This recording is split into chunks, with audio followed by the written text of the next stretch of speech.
Muchísimas gracias a la Academia Nacional de Medicina por la invitación a través del doctor Víctor Vargas. Para mí es una gran satisfacción el participar en este tipo de simposios y voy a hablar sobre clasificación molecular del cáncer de mama.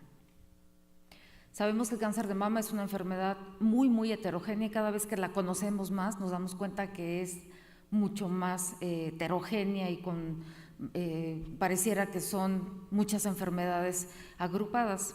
Es el primer lugar a nivel mundial de mortalidad en las mujeres y en muchos países como el nuestro sigue ocupando el primer lugar en afección en cuanto a cáncer se refiere.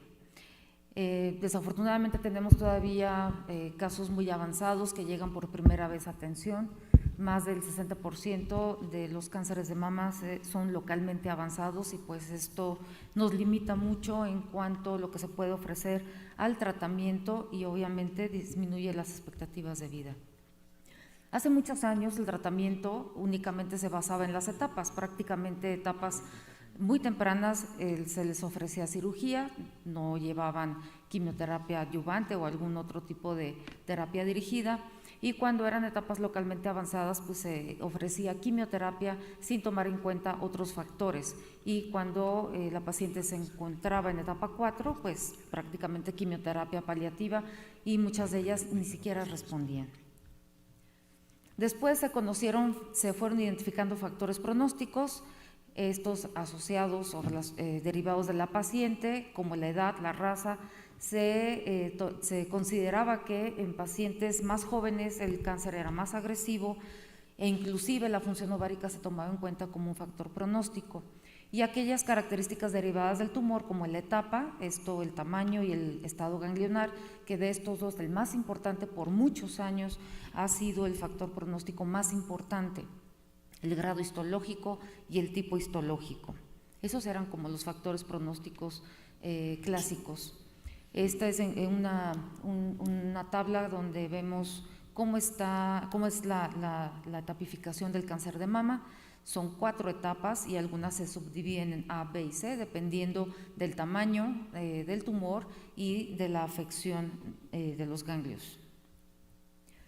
Pero había pacientes que aún estando en la misma etapa, por ejemplo un carcinoma ductal en la fotografía del lado izquierdo es una etapa 3B porque hay afección de la piel en más de 1/3 de la superficie de la piel de la mama y hay un ganglio palpable menor a 2.5 centímetros, pero se comporta totalmente diferente a una mujer de 37 años con este mismo tumor, esta misma estirpe, pero alto grado y con una variante micropapilar, le confiere un peor pronóstico en comparación con una mujer de mayor edad, por ejemplo 74 años, con un grado 1 o 2 histológico y que además tenga una variante mucinosa. En cuanto a pronóstico, la mujer más joven con un cáncer de alto grado, siendo de la misma estirpe prácticamente que la otra paciente, pues va a tener un peor pronóstico. Entonces ahí empezamos a identificar que existen otros factores que pudiéramos considerar para ver si esta mujer va a responder o no a tratamientos oncológicos como la quimioterapia. En el año 2000 se volcó prácticamente la forma de ver la oncología en cáncer de mama, ya que empezaron estudios moleculares y este fue el estudio pionero, donde se estudiaron 65 tumores derivados de 42 pacientes. Se estudiaron perfiles de expresión mediante microarreglos y donde se analizaron más de 8,000 genes y de esta forma identificaron que los tumores analizados acorde a la agrupación de los genes según la similitud con las células de la glándula mamaria, se encontraron 4 grupos. Estos fueron los luminales, los tipo basal, HER2 positivo y aquellos que tenían similitud con el tejido mamario normal. ¿No avanza?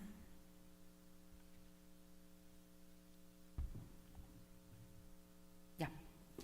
Entonces, para hacer este tipo de estudios moleculares es sumamente caro, no se cuenta con este recurso en muchos lugares, inclusive en ciudades grandes donde se hace mucha investigación y donde se tienen recursos, pues no todos tienen este recurso para hacer estudios moleculares. Entonces se hizo una comparación para ver qué tanta concordancia existía con la determinación mediante inmunohistoquímica, y la concordancia es muy alta, es arriba del 90% en algunos subtipos y en otros es arriba del 95%, de tal forma que el determinar estos subtipos por inmunohistoquímica, o también llamados subtipos subrogados, es prácticamente casi igual a que si realizamos estudios moleculares. Y esta diapositiva es muy importante porque, como pueden ver, aquellos tipos que son, por inmunohistoquímica son triples negativos, que desde el punto de vista molecular son los subtipos basales, oscilan del 10 al 15%, y estos tienen en la parte de abajo, pueden ver el índice de proliferación, el grado, y pueden ver también de su lado derecho si tiene o no expresión de receptores. Entonces, los cuadros que están de su lado izquierdo son los subtipos más agresivos, tanto en pronóstico en términos de sobrevida libre de enfermedad y sobrevida global. Y aquellos que están del lado izquierdo son los que se consideran de mejor pronóstico, que son los subtipos luminales. En cuanto a los estudios genéticos, pues más o menos esa es la distribución.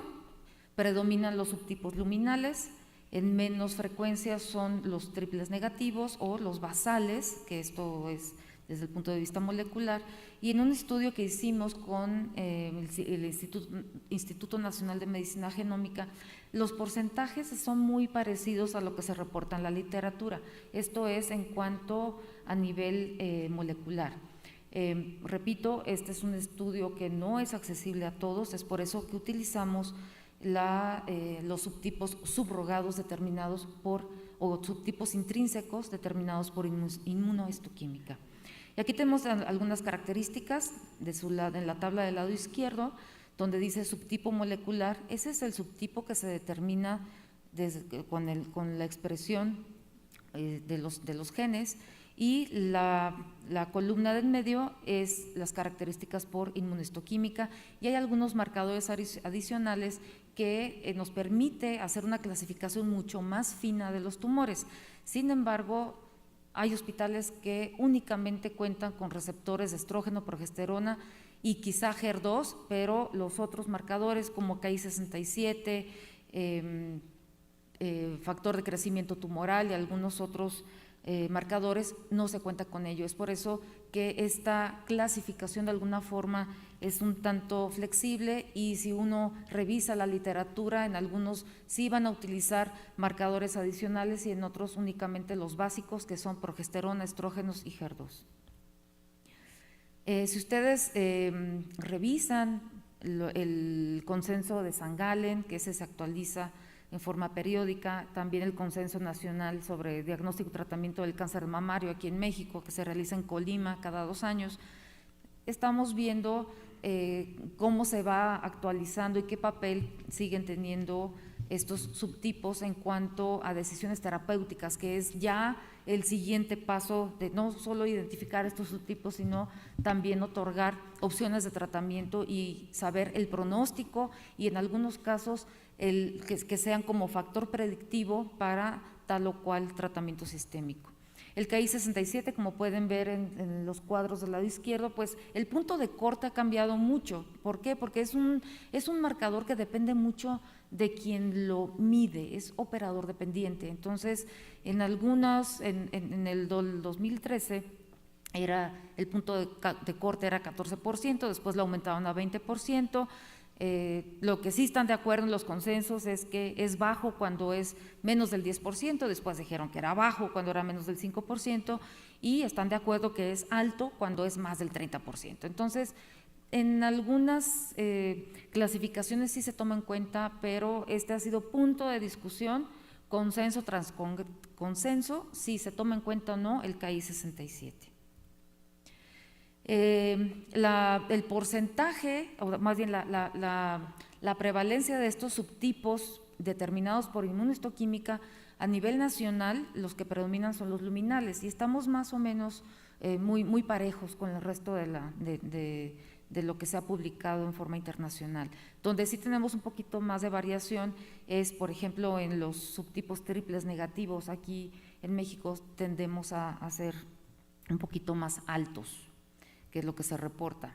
También se ha hecho una asociación con el tipo histológico. Hay algunas estirpes que tienden a ser más del tipo luminal, que son prácticamente de buen pronóstico, y otros que tienden a expresar, o más bien a no expresar estos marcadores, como son tumores triples negativos, como lo pueden ver en la tabla. Todas estas tablas las pueden consultar en el consenso o en cualquier otro guías de tratamiento o guías para diagnóstico de cáncer de mama.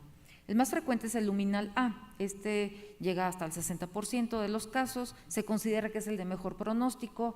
Casi siempre esperamos que una mujer de la tercera edad tenga un cáncer de este tipo, que exprese receptores, aunque hay algunas pacientes que parece que no leyeron el libro y tienen tumores que son de mal pronóstico, triples negativos. Entonces son pacientes que tienen otras comorbilidades y que sabemos que no es candidata para quimioterapia, entonces prácticamente nos amarra las manos. ¿Por qué? Porque no podemos ofrecerle lo que ese tumor necesita para poder controlarlo. Los luminales tienen baja respuesta a la quimioterapia.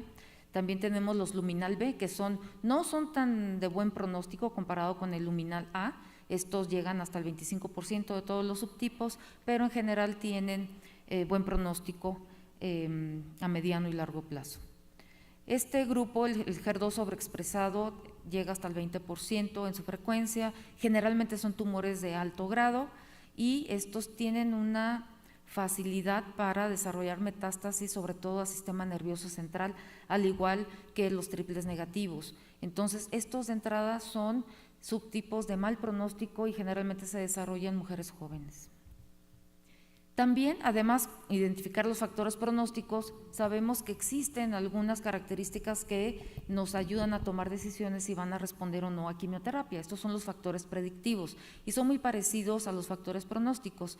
Los que mejor respuesta a quimioterapia van a tener son los subtipos agresivos, que es los triples negativos y los que expresan HER2, y los que menos responden a quimioterapia, solo en casos especiales, son los subtipos luminales. Y aquí tenemos una tabla donde comparamos los diferentes subtipos en la columna del lado izquierdo. Entonces, como pueden ver, los que tienen mejor pronóstico son los que menos responden a quimioterapia.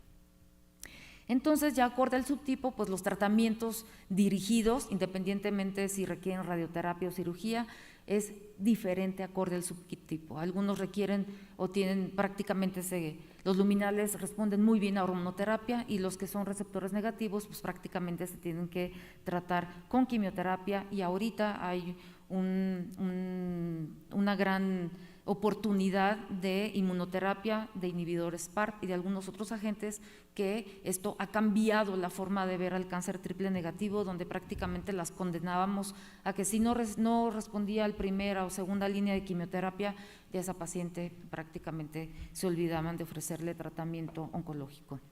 Entonces, en cuanto a los factores pronósticos, pues ya el subtipo molecular determinado por inmunistoquímica, pues ya se agregó a esta lista de factores pronósticos.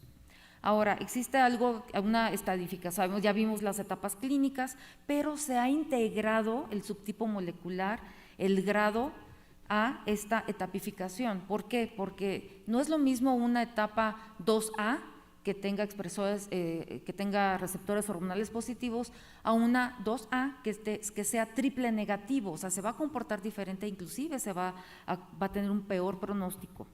Entonces, esto ya lo pueden encontrar en la edición, en la octava edición de la AJCC, y pueden encontrar diversos artículos en donde se integran estas otras características, y aquí les voy a dar un ejemplo, tomando en cuenta, por ejemplo, etapa 1A, 1B, si es grado 1, que es la primera columna donde tiene el título en negro, pues prácticamente se va a comportar como 1A, pero si es grado 2 o grado 3, si ven al final, entonces el 1A no cambia, pero el 1B sí puede cambiar.